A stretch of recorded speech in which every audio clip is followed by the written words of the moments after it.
तीन स्थितियां जीव की हैं और परमात्मा की यही तीन परिस्थितियां हैं। परमात्मा सदा रहता है, ज्ञान में रहता है, आनंद में रहता है। अच्छा, आप लोग सदा रहना चाहते हैं, कोई मरना नहीं चाहता। इतने लोग पंडाल में बैठे हैं, कोई मरना नहीं चाहता। चाहता है क्या? अरे ऊपर मन से भले ही बोल दे, मरना कोई नहीं चाहता। बूढ़े से बूढ़ा आदमी भी मरना नहीं चाहता है। एक माई दिन भर ऐसे बोलती थी, भगवान हमारी मौत हो जाए, हमारी मौत हो जाए। और जब डॉक्टर देखने आया तो डॉक्टर के कान में पूछ रही थी, डॉक्टर साहब हाँ ठीक से चेक करना, हम मरेंगी तो नहीं? बड़ा डर लग रहा। तो ये मरने से बड़ा डर लगता है, कोई सामान्य बात थोड़ी है साहब। तो हम मरना तो चाहते नहीं है, सदा रहना चाहते हैं। अच्छा, सदा बना रहे इसमें क्या परेशानी है? परेशानी ये है कि सदा रहना चाहते हैं लेकिन आनंद में रहना चाहते हैं, और आनंद में रहना चाहते हैं और ज्ञान में रहना चाहते हैं। अज्ञान में कोई जीना नहीं चाहता। सब जगह आप अपने को कमजोर समझते हैं और एक जगह आप अपने से ज्यादा और किसी को समझते नहीं हैं। ये आपकी मजबूरी है। जितने लोग बैठे सुन लो, एक जगह आप किसी को अपने से बड़ा नहीं मानते। कौन सी जगह? जैसे आपसे कोई कहने लगे मकान आपका अच्छा नहीं है तो आप तुरंत बोलेंगे हमारी झोपड़ी है। आप पढ़े लिखे नहीं हो, मैं तो अनपढ़ आदमी हूं। कोई कहने लगे तुम पे पैसे कम है, मैं तो गरीब आदमी हूं। अच्छा, अब कोई एक बात कह के देख ले, तुम हमसे बुद्धि में कम हो, तो आप तुरंत बोलेंगे सो नहीं हम तुम्हें बेच दें। बुद्धि में वो अपने को ही बड़ा मानता है। बुद्धि के मामले में कोई आज तक ऐसा नहीं मिला जो आपको श्रेष्ठ मानता हो। बुद्धि में वो अपने को ही श्रेष्ठ मानता। अरे यहां तक स्थिति देखो, जब आप नहीं होते हैं तो आपके घर में जो दुकान पे जो नौकर रहता है वो भी बोलता है हमारे मालिक को बुद्धि थोड़ी, हो तो हम ही सब चलाए, हम नहीं होंगे तो बंद ही हो जाएगा व्यापार। अरे वो सब जो आपके घर में छोटा सा नाती है 15-20 साल का, कभी कभी वो बोलता है कि हमारे बाबा को बुद्धि नहीं है। वो समझ रहा कि हम ही को सब बुद्धि मिल गई। तो बुद्धि के मामले में हम किसी को श्रेष्ठ नहीं मानते, अपने को ही श्रेष्ठ मानते हैं।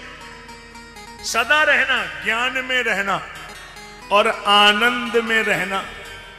अच्छा, आनंद में वो रहना चाहता है और उस दुकान पे जा रहा है जहां आनंद बिकता ही नहीं है, जहां आनंद मिलता ही नहीं है, और वहां वो जा रहा है और चाहता आनंद है।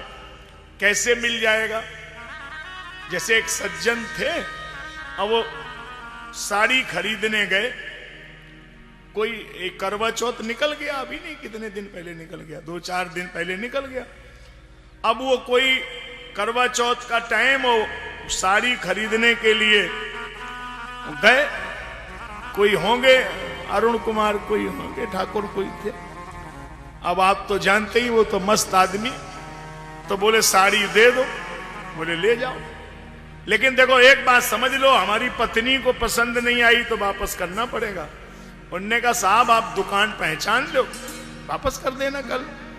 घर लेके आए, पत्नी ने कहा कि तुम्हें 1000 बार मना किया, ये काला कलर हमको पसंद नहीं, वापस करके आओ, लाल कलर की ले आओ। बोले अरे दुकान पहचानते हैं, कल लाल वाली ले आएंगे।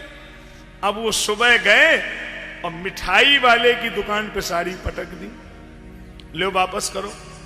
उसने ऊपर नीचे देखा, भाई साहब ये मिठाई की दुकान है। उसने कहा बात खराब मत करिए, तुमने बोला था दुकान पहचान लो, अब वापस तुम्हें करनी पड़ेगी। अरे भैया ये मिठाई की दुकान है। बोले तुमने रात में बदल ली होगी, यही दुकान है, हम पहचान के गए, वापस करो। अब वो बेचारा बड़ा परेशान। उसने कहा भाई साहब ये मिठाई की दुकान है, कपड़े की दुकान नहीं है। बोले नहीं, दुकान यही है, हम अच्छी तरह पहचानते हैं। तो पहचान क्या है? बोले काला वाला सांड दुकान के सामने बैठा था, सो बैठा है। अब बताओ यह कौन सी पहचान है? वो तो कल बैठा था कपड़े वाले के सामने, आज बैठ गया मिठाई वाले के सामने। तो ये कोई पहचान है? तो हमारा जो मन है उसी को हमने पहचान मान लिया, जो हमारे मन ने निर्णय ले लिया उसी को हमने निर्णय मान लिया। अरे मन के मते न चालिए, मन के मते अनेक, और जिनके चाले मन चले सो साधु कोई एक। तो हम उस मन के निर्णय को समझते हैं जो नित्य बदलने वाला निर्णय है।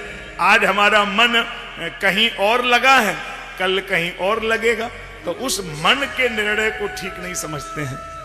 इसलिए हमारा ध्यान उस बात पर रहे, सदा रहना, ज्ञान में रहना, आनंद में रहना।